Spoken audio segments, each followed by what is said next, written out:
Aujourd'hui, Nicolas Pasquet accueille Gilles Babinet, un expert incontournable du numérique et de l'innovation. Entrepreneur à succès, auteur et coprésident du Conseil national du numérique, Gilles Babinet a consacré sa carrière à explorer les interactions entre technologie, société et économie. Il accompagne aujourd'hui les entreprises et les institutions dans leur transformation digitale. Dans cet épisode, nous discuterons des enjeux stratégiques de l'intelligence artificielle, de la souveraineté numérique et de la place de l'Europe dans la compétition technologique mondiale. Gilles nous partagera sa vision des opportunités et défis liés à l'IA, ainsi que l'importance d'une avancée collective face aux géants du numérique.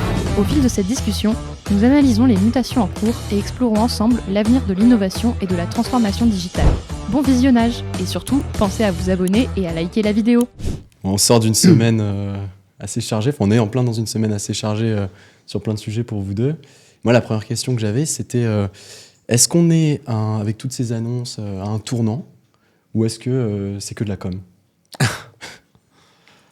Moi, j'ai un point de vue très anglais, je l'ai exprimé publiquement. Je pense que c'est assez historique.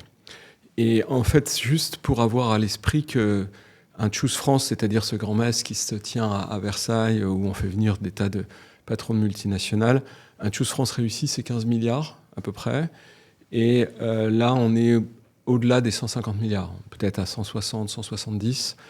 Je parlais avec plusieurs des gens qui sont protagonistes importants dans ce processus de lettres d'intention et qui m'ont dit c'est des engagements assez sérieux. J'ai discuté avec Bruno Bonnel, avec des gens comme ça, et qui disent ouais, voilà, ça va se faire. En fait, le gros, je pense, le pitch, ça a été de dire on va vous vendre de l'électricité de très bonne qualité grâce au nucléaire. Donc il y a beaucoup d'acteurs qui se sont déclenchés en disant ok, on va monter du data center. Et un certain nombre de grands acteurs, comme par exemple les Émirats, ont dit puisqu'on fait des data centers, on va aussi faire des trucs autour de ça. Je crois que c'est très conséquent ce qui vient de se passer. Tu partages ta vie ? Bon, je suis pas dans le secret des dieux, mais je pense qu'effectivement, en tant que citoyen, je suis satisfait qu'il y ait une sorte de riposte française et européenne. Elle semble d'envergure, en tout cas au niveau de ce qu'il faut pour pouvoir rivaliser sans doute sur une compétition qui est devenue internationale et où on a pris beaucoup de retard. J'écoutais avec plaisir, Gilles, certains de tes interventions sur différents plateaux où tu disais que finalement l'histoire même de l'IA, elle remonte aux années 70, le tout début, et en fait depuis ce temps-là on accumule du retard, même si on l'a pris il y a une vingtaine d'années. Donc oui, je pense qu'il y a des choses qui peuvent se passer. Après, moi j'ai une vision aussi, quand un événement surgit, c'est de savoir si on est capable de pouvoir déjà anticiper ses conséquences. Et en fait, bien souvent, la nouveauté de l'événement, on ne peut pas la saisir à travers nos schémas de pensée qui devancent en fait l'événement. Ce que je sais en revanche, ce que j'espère en revanche, c'est qu'on soit à la hauteur, une sorte de splendeur de l'événement, comme le disait Gilles Deleuze, pour pouvoir se mettre à niveau, être digne de ce qui nous attend à travers l'IA et donc penser les conséquences possibles de l'IA, de son utilisation, sans être défaitiste ou autre. Moi, je n'ai pas de vision négative ou autre de l'IA, mais donc oui, globalement, je trouve que c'est un bel événement et que ça augure des lendemains qui chantent. Tu parlais de compétition internationale. J'espère ne pas dire de bêtises, mais on est de l'ordre de 100 milliards d'investissements en France, un peu plus avec les fonds européens, versus des 500 milliards aux US, par exemple. C'est 155 milliards à peu près d'investissements directs, 60 milliards de budget de la Commission annoncé en plus, donc avec évidemment la part de la France qui va être prise là-dessus. Mais c'est pas des chiffres qu'on a l'habitude d'entendre en Europe et en France. On peut faire le poids ? C'est pas que l'argent qui fera le poids, ça c'est certain, mais c'est une condition nécessaire. Une constitution nécessaire. Après, ce que je disais récemment, c'est que, à mon avis, ce qui fera la différence, c'est notre capacité à être unis, en fait. Et je me suis beaucoup ému d'avoir des pleureuses qui disaient que le sommet serait un échec, comme d'ailleurs ils le disaient pour les Jeux Olympiques, etc. Souvent des gens qui sont au cœur du système, qui sont des acteurs économiques, industriels, importants. Je pense que, si on n'arrive pas à avoir un peu une logique d'ensemble, là on se plantera. Malheureusement, l'histoire nous montre que c'est déjà arrivé. Moi, je partage beaucoup. Et je pense même qu'au-delà de ça, si on parle d'avenir commun, c'est quel type de récit qu'on souhaite aujourd'hui construire et se doter, qui englobe bien évidemment l'IA et donne une perspective commune. Sans cela, ça sera compliqué de pouvoir continuer à bien collaborer tous ensemble, tous les pays européens, pour être encore au niveau de l'événement, comme je l'évoquais tout à l'heure. Et donc, oui, ça c'est indispensable. Je reviendrai peut-être sur des aspects un peu d'imaginaire, c'est un peu mon fonds de commerce, mais malgré tout, derrière ça, et pour sortir du discours autour de l'IA, bien, pas bien, moral, etc., je pense que c'est l'ensemble des imaginaires qu'on sera aussi capable de générer, ou les imaginaires sur lesquels on pourra s'appuyer, qui donneront un petit peu le sens de l'usage de l'IA de demain. Et ces imaginaires vont évidemment nourrir un récit européen. C'est ce que je pense, ce dont manque l'Europe depuis trop longtemps. Et c'est peut-être, et c'est là aussi une bonne nouvelle, peut-être le bon moment, le bon événement qui va permettre aux Européens enfin de se mettre tous ensemble pour penser l'avenir ensemble. Mais parce que justement sur ce point-là, sur les imaginaires, est-ce qu'il n'y a pas aussi des imaginaires un peu négatifs sur lesquels on doit collectivement s'interroger? Est-ce qu'il n'y a pas tout simplement des gens qui ont peur de perdre leur job à cause du l'IA? Vous répondez quoi à ces interrogations? En fait, je suis tellement d'accord avec ce que tu viens de dire. C'est-à-dire que au-dessus de l'argent, au-dessus de la technologie, etc., il y a être capable de dire quelque chose, en fait. C'est le plus important. Et je crois que un des drames des démocraties libérales, c'est qu'elles ont perdu largement quand même cette capacité-là, et que il faut quelque chose qui nous fédère. Malgré tout, même si je peux avoir beaucoup de critiques à l'égard des États-Unis, évidemment plus encore de la Chine, mais il y a des choses qui les fédèrent. Ils croient au progrès, ils croient d'ailleurs beaucoup à la technologie, ils croient qu'il y a une sorte de flèche du temps qui fait que demain sera meilleur qu'aujourd'hui. C'est beaucoup moins le cas en Europe. Et donc, il faut qu'on crée notre propre narratif, qui est probablement très différent de celui qui existe outre-Atlantique et outre-Oural. Mais c'est une condition indispensable. Et on en est assez loin, je trouve. On en est loin. Et alors, comme tu le dis très bien, les démocraties ou les systèmes démocratiques sont un petit peu à la traîne sur ces récits collectifs d'avenir. Quand on écoute Trump prendre la parole il y a peu de temps lorsqu'il prend ses fonctions, on l'entend tout de même porter un discours, qu'on soit d'accord ou pas, mais il parle d'aller sur Mars, il parle de la fierté américaine, il parle des technologies. Ça m'a tellement rappelé sur certains aspects le discours de Kennedy en 62 à Houston quand il dit « We choose to go to the moon », non pas parce que ce sera facile, mais parce que ce sera dur. Et une petite dizaine d'années plus tard, ils sont là-bas, ils ont entraîné avec eux toute une industrie. Ça, on l'entend quasiment jamais, je trouve, au niveau national et au niveau européen, si on reste cantonné. Et c'est vrai que les seuls imaginaires qui portent aujourd'hui sont portés par des régimes populistes, autocratiques, non démocratiques, pessimistes, catastrophistes. C'est ce qui porte le plus aujourd'hui. Et tous les discours qui sont plutôt pour un monde meilleur, en s'appuyant sur les lumières, sur la science, etc., avec cette idée de progrès, qu'on a perdu d'ailleurs. Je réécoutais Étienne Klein qui parlait d'innovation et de progrès. Il dit finalement, l'innovation, on ne parle que d'innovation. De progrès, on n'en parle quasiment plus. Et en fait, croire au progrès, c'est se mettre dans une position où on suspend son temps personnel, donc on se sacrifie au profit d'une œuvre commune qui nous dépasse largement. Et l'innovation, en fait, finalement, elle ne sert pas toujours cela. Et on le voit bien. Elle n'est pas toujours source de progrès aujourd'hui. Et le progrès, on le retrouve davantage, en tout cas la croyance au progrès, dans des sociétés comme la Chine, etc., avec des plans sur 50 ans, voire 2049 pour la Chine. Ouais, complètement. Je suis entièrement d'accord. Je ne suis pas... cette crise morale, scientifique d'une certaine manière, et politique, elle me semble presque nécessaire, en fait. C'est-à-dire que effectivement, on est complètement perdu. Les populistes en profitent pour émerger avec des discours de simplification et souvent de retour vers le passé.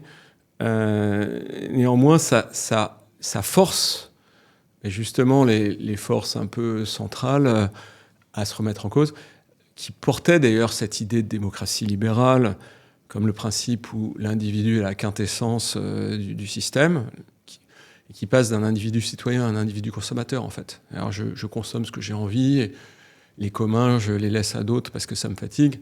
Et en fait, on doit renverser ce truc-là, on s'en rend bien compte. Et c'est difficile parce que ça passe potentiellement par des renoncements individuels. Donc on sort de cette logique de consumérisme et qui est quand même très imprégné, très défendu. Voilà.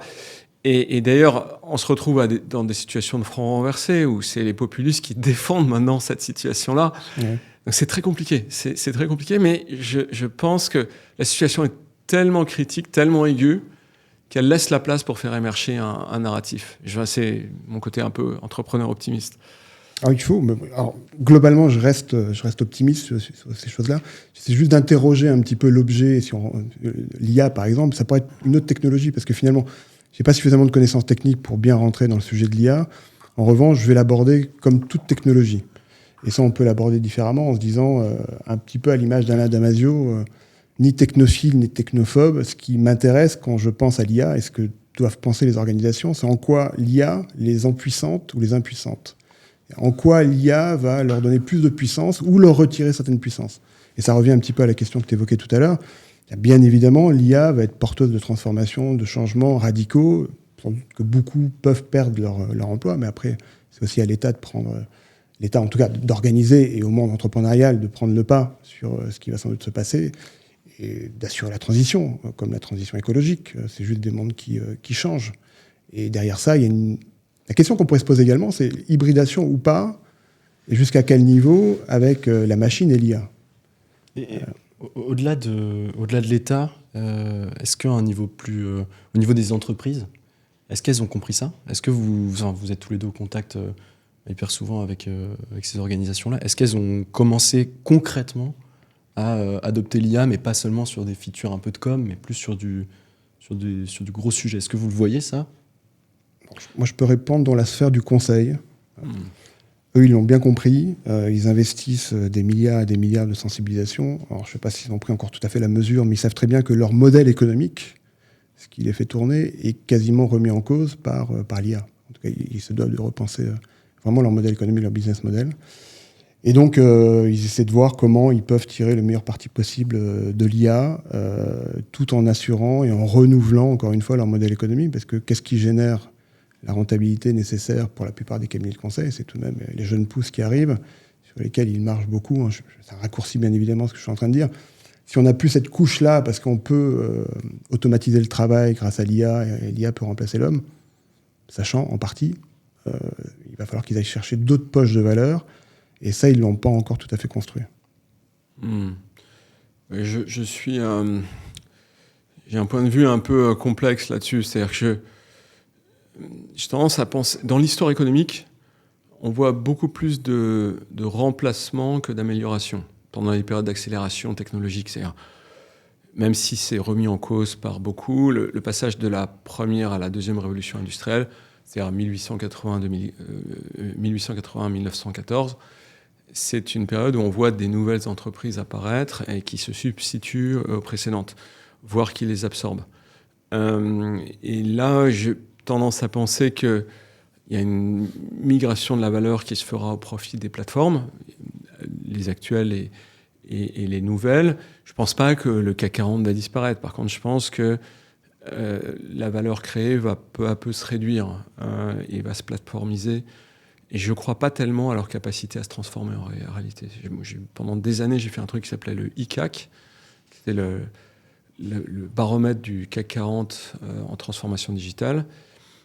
Ça ne m'a pas convaincu que ces gens-là étaient vraiment capables de devenir des plateformes en réalité. Donc je suis plus en faveur d'une sorte de substitution, mais substitution qui n'est pas forcément brutale, c'est-à-dire qu'on voit à peine, tellement elle se passe sur le temps long, que d'une amélioration.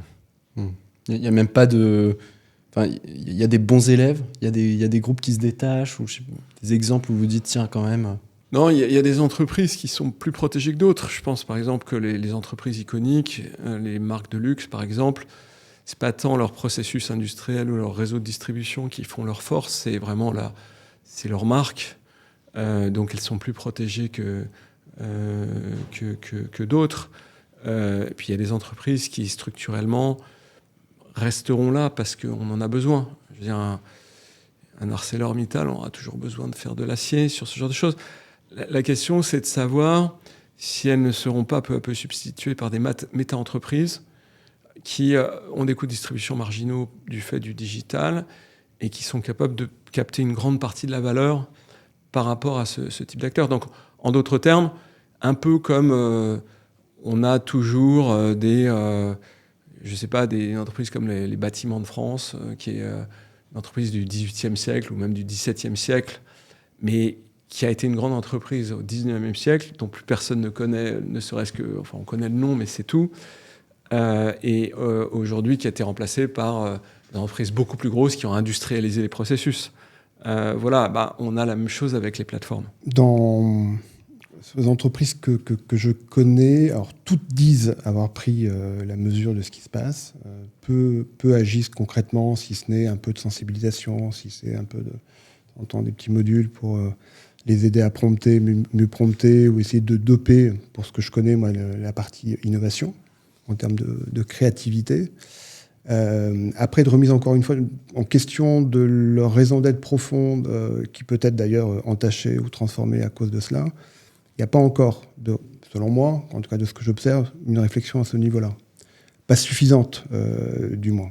Et donc, ce que j'évoquais sur l'hybridation, je pense qu'il y a une question sur l'hybridation, c'est de savoir comment l'organisation entrepreneuriale aujourd'hui peut intégrer l'IA pour créer quelque chose de nouveau, qui ne ressemblerait pas vraiment à l'entreprise d'aujourd'hui, pour aller vers des modèles peut-être plus agiles, éventuellement. C'est peut-être aussi des accès possibles à une plus grande agilité, une distribution du savoir ici et là. Ça, il y a sans doute des pistes qui peuvent être regardées dans ce sens-là. C'est quoi l'erreur à surtout éviter lorsqu'on est une entreprise et qu'on veut demain prendre le virage? L'erreur, c'est ce que moi j'observe, et que c'est pas à cause de l'IA ou grâce à l'IA, c'est ce que Philippe Baumard appelle le vide stratégique. C'est-à-dire qu'il n'y a plus de stratégie dans les organisations depuis très longtemps. Si on définit comme Philippe Baumard la stratégie comme étant la capacité à définir une raison d'être, un dessein, afin d'assurer la pérennité et l'épanouissement de ce qui est et de ce qui sera demain. C'est la stabilité. D'ailleurs, c'est ce que dit Olivier Amand quand il parle de stabilité, de robustesse, dans son ouvrage qui est génial, La philosophie politique de la robustesse, de l'incohérence, où il prône l'incohérence en réfléchissant grâce au règne végétal. Il se dit que non, on est trop dans la recherche de cohérence absolue, même s'il faut qu'à un moment donné, le système se rééquilibre. On devrait passer par des phases d'incohérence pour tendre vers la cohérence. Et donc quitter, et c'est peut-être là où je ne suis pas sûr que l'IA puisse nous apporter beaucoup et peut-être plus nous fragiliser, c'est elle va nous continuer sur un système ou un paradigme qui est en recherche constante d'efficacité, d'optimisation, de performance. Or, ce que dit cet auteur, par exemple, Olivier Amand, c'est tout l'inverse. Avec l'incohérence et la robustesse, c'est juste rester stable, quelles que soient les fluctuations du système. Et donc là où ça peut nous donner, nous empuissanter, si je reviens sur Damasio, on peut être aussi impuissanté, avoir un peu moins de puissance sur la capacité peut-être à garder nos territoires de liberté décisionnelle. Et peut-être la même question. C'est un questionnement. La même question, mais d'un point de vue un peu plus macro, c'est quoi l'erreur que l'Europe ne doit surtout pas faire pour garder rester dans le tempo? Ça dépend si on est Chatham House ou pas. La réponse ne sera pas la même. Mais non, mais l'Europe a perdu complètement la capacité à être une dynamique politique, en réalité, et justement à créer son narratif. A perdu ça, donc c'est un outil technocratique. On vient de le voir, il y a une séquence malheureusement extrêmement pénible, je trouve, où on a Mario Draghi qui vraiment arrive avec un souffle, un rapport très intéressant, et puis qui va être complètement effondré, vraiment ridiculisé, enfin rapetissé par à la fois le Conseil et puis aussi la Commission à la fin. Et on finit par ce qu'on appelle une boussole ou le compas. Perso, moi, ça me désespère, quoi. Donc on n'est pas du tout... Je suis désolé, hein, ça va me coûter d'ailleurs de dire ça, mais on n'est pas du tout dans la dynamique où on devrait être. On n'y est pas. C'est pas ça. Il faut du souffle, quoi. Il faut dire quelque chose, et il faut que ça ait des conséquences, une traduction politique. Et les choix, ça nécessite de casser des œufs. On est incapable de faire ça. Avec des problématiques qui sont que l'AfD est aux portes du pouvoir en Allemagne. Enfin, c'est une mauvaise situation.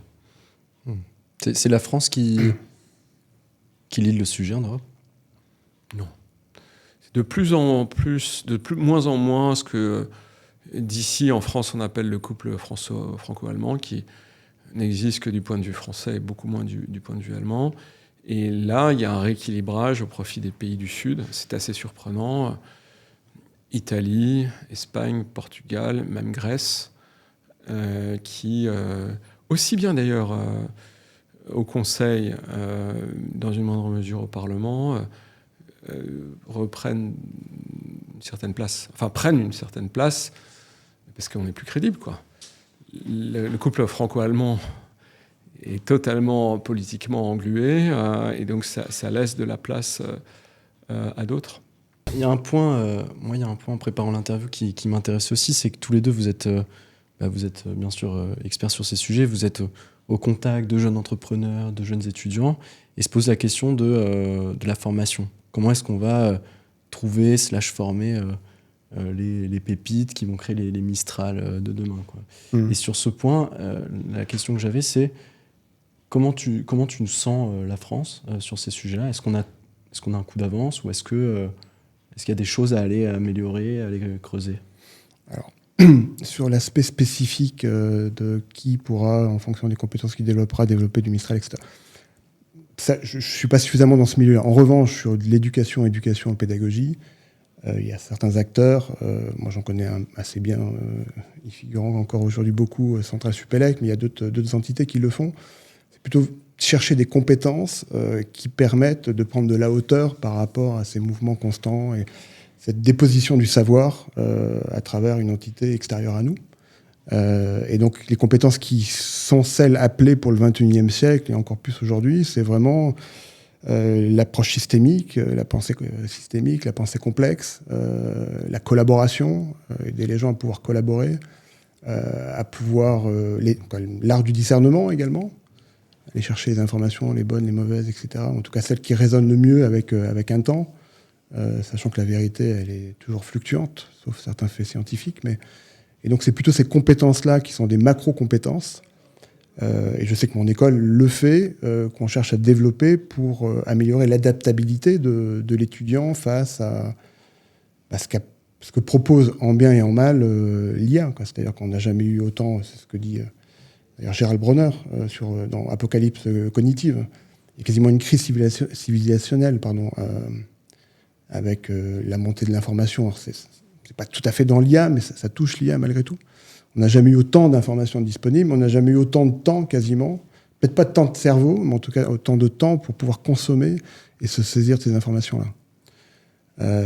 Or, on voit bien que dans ces informations-là, il y a un petit peu de tout, et que derrière, il y a aussi, si on reparle d'imaginaire, une lutte d'influence très forte. Je crois que c'est ce qui a commencé à sortir. Je suis très néophyte sur la question, mais avec DeepSeek, c'est qu'on voit bien que les modèles trient un peu l'information, ou nous amènent à certains types d'informations ou pas. Donc, il y a un langage, comme tout langage d'ailleurs. Il ne faut pas l'oublier. Une langue, elle ne véhicule pas simplement la possibilité de te demander si tu vas bien. Derrière ça, il y a tout un schéma de pensée qui passe à travers une langue. C'est pour ça que j'ai toujours été défenseur du français, pour conserver, si tant est que ça existe encore aujourd'hui, une pensée à la française, sans vouloir ne pas appartenir au monde, mais c'est important. Donc ça reste aussi un langage, c'est des algorithmes. Bon, moi, je le vois un peu de cette manière-là.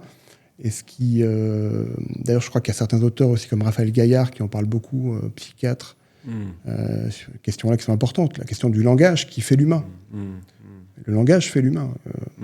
C'est à partir de là que l'humain s'est constitué aussi en société et a pu penser, à travers des fictions communes, tout ce qu'on a créé finalement. Tout est fiction. Alors, je réponds à la question, et puis après, je pense que ce que tu viens de dire est très, très riche. C'est assez curieux, parce que quand on essaie de décomposer quelles sont les caractéristiques françaises, de façon un peu arbitraire, je dirais que ce qu'on sait toujours faire, et manifestement qu'on continue à faire, c'est vraiment des gens qui ont un niveau d'excellence supérieur en mathématiques. Donc depuis 20 ans, on dit ça y est, c'est fini, on ne fera plus de médaille Fields. En fait, on continue à en faire. Et on continue à faire des gens qui sont vraiment parmi les tops mondiaux en mathématiques. Et c'est ça qui nous aide à faire des Mistral. Voilà. Donc ça, c'est une caractéristique très française. Et pour ma part, je pense qu'elle perdurera. Mais elle concerne vraiment une forme d'élite qui se compte en dizaines de personnes par an. Top 0,1%. Ouais, encore 0, 0. On peut mettre pas mal de zéros. Voilà, donc ça, c'est un truc très bien là-dessus. Après, il y a d'autres... Il y a une autre compétence qui, je crois, est... Tu parlais de systémier, de pensée complexe. On retrouve beaucoup de Français qui sont des CTO, des Chief of Staff dans la Silicon Valley. Donc, on a une appétence pour gérer la complexité. On est assez bon pour ça. Je pense que tu partages. Voilà. Il y a des trucs sur lesquels on pense qu'on est bon et je pense que c'est moins vrai. Par exemple, si je prends Force Code, qui est vraiment une plateforme qui fait du ranking de codeurs, bon, dans les 100 premiers, il y a 4 Français, quoi. Et alors, c'est d'ailleurs, en passant, c'est intéressant, on trouve quoi ? On trouve massivement des pays de l'Est. Biélorusses, Ukrainiens, Russes, Chinois, là-dessus. Vraiment des Américains comme les Français. Il y en a, enfin proportionnellement, il y en a beaucoup moins que des Français sur ce truc-là. Assez peu d'Européens occidentaux, enfin du Ouest, sur ce sujet. Donc en fait, les compétences sont assez vraies. Là où on est, je trouve, assez mauvais, c'est pour la sérendipité. C'est-à-dire la mise en abîme. Les gens sont pas très bons. Et ça explique quand même... Et la collaboration. Je serais intéressé d'avoir ton point de vue là-dessus parce que je pense que tu dois avoir un point de vue intéressant. Alors, la collaboration, c'est vrai que d'ailleurs c'est ce qui inquiète beaucoup de nos, j'allais dire concitoyens, mais pas que. C'est notre incapacité aujourd'hui ou une grande difficulté. Alors, la société telle qu'elle se fragmente le montre pleinement. À collaborer, on coopère. Voilà. On arrive à coopérer. À collaborer beaucoup moins, je trouve. Sauf parfois, alors c'est étrange, mais ce qui fait la particularité de la France, c'est les Jeux Olympiques. Les JO, mais c'est juste incroyable. Ouais. Je trouve qu'on n'a pas beaucoup parlé. Ouais. D'autres pays, on parlerait... on parlera encore aujourd'hui, bien sûr. Ouais. Non, parce que c'est une réussite collective de dingue, en plus. Dans l'imagination, la créativité... tout le monde s'est mis au niveau, on œuvrait pour une cause collective qui les dépassait, ça c'était beau, et on arrive à le faire malgré tout. Donc c'est pour ça que je reste toujours très optimiste, mais dans la collaboration active, c'est Pablo Servigne, c'est ça, mouvement collapsologue, qui disait, à la limite, qu'on soit dans le mur ou pas dans le mur, bon, c'est pas ce qui m'inquiète le plus. Ce qui m'inquiète le plus, c'est lorsque les choses peuvent se tendre, parce qu'il y a de fortes chances que ça se tende, on le voit bien un peu partout, les conflits apparaissent, avec un Trump qui va rebattre toutes les cartes et qui d'un jour à l'autre va pouvoir décider son tout et son contraire. Il faudra faire preuve de collaboration et c'est ce qui l'inquiète le plus. C'est-à-dire, serons-nous capables de collaborer face à des défis qui peuvent remettre en cause même l'humanité, si on pousse, serons-nous capables de... Donc ça, ces compétences-là, on tâche à les développer parmi nos étudiants. C'est une bonne partie aussi du travail que j'effectue dans les organisations. Et à chaque fois, les aider à créer des communautés de pratique, à se rassembler autour de causes individuelles ou collectives, à se mettre au service de l'intérêt général, tout en s'écoutant soi-même. Mais ce n'est pas l'individu qui doit driver l'organisation. Comme l'organisation aujourd'hui, c'est quasiment devenu impossible, ne peut plus driver autant qu'elle le faisait l'individu. Mais il faut trouver un juste milieu qui permet à chacun de se retrouver dépassé par sa simple raison d'être, d'existence personnelle. Que sinon, on aura beaucoup de difficultés. Et la collaboration passe par ça. La coopération, oui, on arrive encore à le faire. C'est bien. Collaboration impose à ce qu'on partage un objectif commun. On va rebondir sur le langage parce que je trouve que le sujet est vraiment passionnant, mais je crois effectivement que on a une très faible estime de l'importance qu'ont ces facteurs un peu archétypaux, très structurants. Et en fait, c'est intéressant d'ailleurs d'en parler dans le contexte dans lequel on se trouve, parce que je pense que, à mon avis, il y a 3 grandes révolutions anthropologiques. Il y a l'invention du langage, qui se situe dans le langage complexe, c'est-à-dire le moment où on passe de 500 à 3000 mots et plus, c'est Sumer, c'est l'invention de la civilisation. Et c'est une rupture très forte parce qu'on invente en même temps la religion et l'acte législatif. D'ailleurs, au début, c'était fusionné. Le deuxième, c'est finalement ce qui va probablement être l'un des facteurs d'émergence de la Renaissance, c'est la presse imprimée. Donc c'est complexification de l'accès à ce genre de choses. Et puis là, c'est l'intelligence artificielle. Et ces 3 phases-là sont faites à base de langage. Et voilà. Et d'ailleurs, ce truc-là, assez justement, est assez bien pointé même dans la Bible, où on parle du verbe comme facteur fondateur. Et moi, je trouve assez intéressant, effectivement, de penser ça en termes de crise culturelle. C'est-à-dire de se dire, on a dit tout à l'heure, qu'est-ce qu'on aura à dire ? Mais si ce qu'on a à dire, c'est Make Europe Great Again, ça marche pas, quoi. Non, Ça doit être quelque chose qui nous est propre et qui vient de nos caractéristiques communes. Et je pense qu'on en est assez loin, mais ça peut venir. Ouais.